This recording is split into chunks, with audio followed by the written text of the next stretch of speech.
Isabel Díaz Ayuso subió al estrado con su habitual pose desafiante, convencida de que una nueva actuación mediática le granjearía el aplauso y la atención. Pero lo que ocurrió ese día en la conferencia de presidentes superó incluso sus propias expectativas. No un aplauso, sino un terremoto político. Gabriel Rufián, portavoz de Esquerra Republicana en el Congreso, observó con atención desde su escaño, impaciente por intervenir, sabiendo que ese numerito iba a ser un regalo para desmontar todo un discurso construido sobre el victimismo, la confrontación y el espectáculo populista. Aquella conferencia prometía ser una reunión institucional, un foro de diálogo entre territorios y Estado, donde se reúnen las máximas autoridades autonómicas para buscar soluciones compartidas en materia de sanidad, educación, transporte y financiación. Pero Ayuso lo convirtió en un plató improvisado, en un show político articulado para victimizarse y provocar, para alimentar la polarización con gritos y cantos al estilo de influence política que ella representa.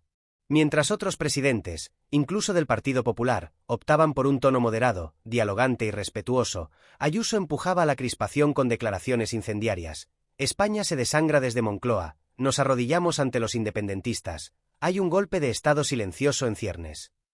Palabras más propias de guión de serie que de una discusión seria sobre fondos autonómicos. No ofreció datos, ni cifras, ni propuestas concretas, solo lemas vacíos y la búsqueda del titular caliente. Se negó a suscribir el acta final de la conferencia, se levantó abruptamente y salió del salón sin un adiós o una sonrisa diplomática. Aquella salida de programa alcanzó repercusión inmediata en redes. Almohadilla Ayuso Show, almohadilla golpe silencioso y almohadilla Rufián versus Ayuso son tendencias al instante. No era rara la sensación de asistir a un teatro montado para la galería. Rufián, en cambio, quiso dejar muy claro que cada gesto de Ayuso iba a ser examinado y respondido con argumentos y consecuencias reales. Desde el día anterior ya había comenzado a calentar el ambiente. Preparó un discurso preciso, con datos sobre colapso sanitario y deterioro educativo en Madrid, y se aseguró de tener preparada una réplica tan punzante como sólida. El día de la conferencia, mientras los micrófonos grababan cada frase de Ayuso, Rufián se mantuvo en silencio. Miradas tensas, gestos de incredulidad recorrían el hemiciclo. Había entendido que era el momento de actuar. Cuando Ayuso terminó su discurso propagandístico y abandonó el salón, Rufián se levantó en el Congreso para hablar ante los medios. Fue un torbellino de recriminaciones estructuradas. Recordó con precisión que aquellos gritos no remedian el colapso sanitario de Madrid. No se puede gobernar desde el titular, comenzó diciendo.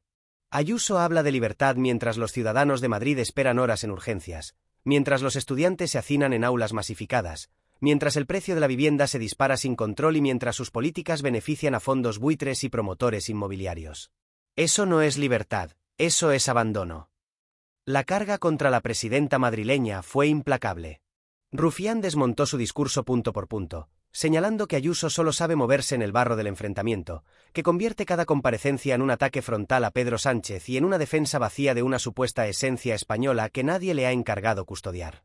Ayuso se cree Juana de Arco, pero no lucha por el pueblo, lucha por ella misma, soltó con ironía. Su estrategia es clara, ruido, confrontación, y si hace falta, inventar enemigos. Pero la realidad no se tapa con banderas ni con frases altisonantes.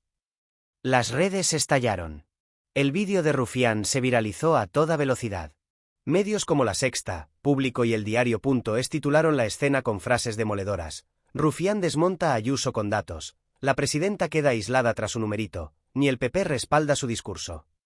Pero lo que de verdad sorprendió fue que incluso desde su propio partido comenzaron a oírse murmullos de incomodidad. Juanma Moreno, presidente andaluz del PP, evitó respaldarla y se desmarcó del tono incendiario. Alfonso Rueda, presidente de Galicia, optó por declaraciones mucho más comedidas. Ayuso, por primera vez, comenzaba a ver fisuras en el apoyo de los suyos. Pero la presidenta madrileña no se detuvo. En su estilo de cuanto peor, mejor, redobló su apuesta. En rueda de prensa, se reafirmó en sus palabras. Yo no vine a esa conferencia a callarme, vine a decir lo que millones de españoles piensan. No podemos seguir siendo cómplices de un gobierno vendido a los enemigos de España, declaró. Lo que no dijo es que esos millones de españoles a los que aludía no incluyen a los profesionales sanitarios de Madrid que llevan meses denunciando la precariedad, ni a las familias que no pueden pagar un alquiler decente en la capital, ni a los profesores que reclaman más recursos. Su supuesta voz del pueblo se parece demasiado a un monólogo autorreferencial. Rufián, lejos de amedrentarse, volvió a la carga. En una entrevista en televisión, subrayó que Ayuso es el perfecto ejemplo del populismo de derecha. Vive en una burbuja mediática, rodeada de asesores de comunicación que le dictan cada frase para generar titulares. Pero fuera de esa burbuja hay gente que sufre, hay comunidades abandonadas, hay necesidades urgentes. Y eso no lo va a resolver ni con discursos patrióticos ni con ataques a Sánchez. El diputado catalán también denunció el cinismo monumental de Ayuso al hablar de golpismo o ilegalidad cuando su gobierno está siendo investigado por múltiples irregularidades, entre ellas los contratos millonarios relacionados con el entorno de su pareja. La cuestión no es solo la forma, sino el fondo. Ayuso no acude a esos foros a negociar, sino a agitar. No escucha, interrumpe. No propone, provoca. No construye, destruye. Ha hecho del conflicto su marca personal. Pero esa estrategia, que le ha funcionado en ciertos sectores mediáticos y electorales, empieza a hacer aguas cuando se confronta con la realidad tozuda. Porque en Madrid no se vive mejor gracias a sus discursos. Se vive peor a pesar de ellos. Rufián lo expresó con crudeza: nosotros no queremos destruir España, como dice Ayuso. Queremos construir una sociedad más justa. Y eso es incompatible con su modelo, que privilegia a los que más tienen, que abandona los servicios públicos y que transforma el miedo en discurso político. Lo cierto es que tras esa conferencia quedó más claro que nunca que Ayuso no es una presidenta al uso. Es una política en campaña perpetua, que usa cada foro como altavoz de su cruzada personal contra el gobierno central. Su obsesión con Pedro Sánchez alcanza niveles patológicos. Todo se reduce a una dicotomía maniquea: Ayuso, la salvadora de España; Sánchez, el traidor a la patria. Pero ese relato, más propio de una película de sobremesa, se va agotando. Cada vez convence menos. Y no porque Rufián tenga todas las respuestas, sino porque representa lo contrario: la política como espacio de diálogo, como lugar para las diferencias, sí, pero también para los acuerdos. Puede caer antipático a muchos, pero no se esconde. Dice lo que piensa. Y cuando apunta con el dedo, suele tener los datos preparados. Por eso su intervención no fue solo una crítica a Ayuso, sino una defensa del sentido común. Porque no se puede seguir gritando libertad mientras se recortan derechos. No se puede hablar de democracia mientras se destruyen consensos. No se puede invocar a la Constitución mientras se gobierna para unos pocos. Lo que vivimos ese día no fue un debate, fue un choque de modelos. Uno basado en el ruido, el otro en la palabra. Uno en el miedo, el otro en la razón. Uno en el espectáculo, el otro, con todos sus defectos, en la política. Y en ese choque, Ayuso se quedó sola. Sola en su discurso, sola en su visión, sola incluso dentro de su propio partido.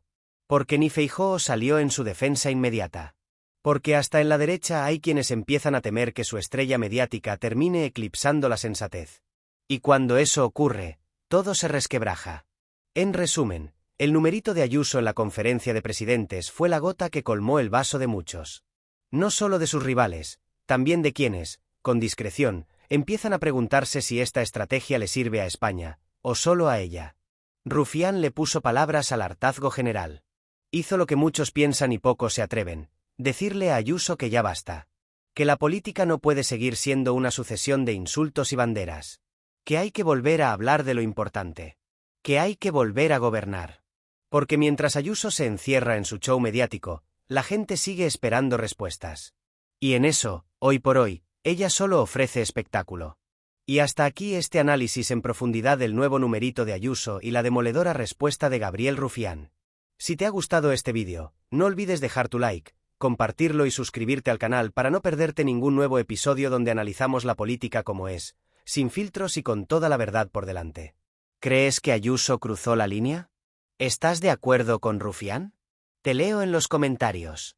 Nos vemos en el próximo vídeo, donde seguiremos desenmascarando los abusos del poder, vengan de donde vengan.